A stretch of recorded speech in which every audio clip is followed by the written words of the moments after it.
Kama kweli mimi nina kipaji na mimi ni binadamu kama yule ambaye Ghalibu Mzinga au Baraka Mpenja ambaye nina wadau ambao nawakubali, basi naweza nikasema kupitia wao wanaweza kunitafuta kokote ili kupata mafanikio kama walipopata wao au kufika pale ambapo walipofika wao. Sasa watu wengi wanasema kwamba wewe unafanana na Mpenja. Hebu weka sauti zako vizuri. Hebu tufanye kama vile tunatangaza mpira sasa hivi na bado tuko pale Lupasu. Hebu tuambie. Naam, assalamu alaikum Afrika Mashariki na Kati.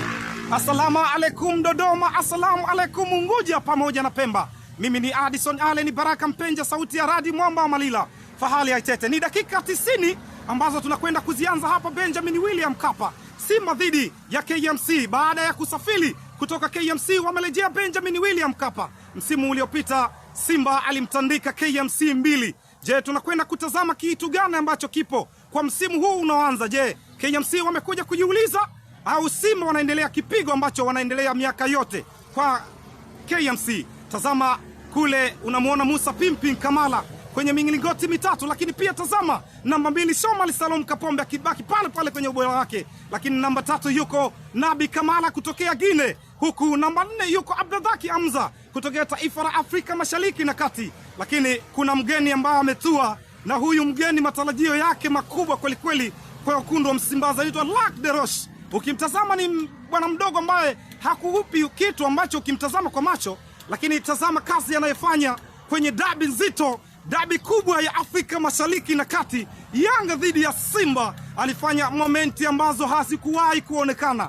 kwa beki yoyote aliyokuja hapa Tanzania zaidi ya Inonga Baka. Lakini tazama pale katikati Yusuf Ali Kagoma from the Tanzania. Pembeni kidogo unamwona Eli Mpanzi Kibisa Wala. Lakini pembeni huku yupo Kip Dennis Gospa ambaye huyu ni mkandaji. Digi Diara anamfahamu vizuri kwa wekundu wake wa Msimbazi. Ila tazama katikati ya safu ya ushambuliaji yuko bwana Jonathan So baada ya kutoka Singida Big Star. Leo amelejea wekundu wa Msimbazi. Nyuma yake kuna Jean Charles Awa from Ivory Coast.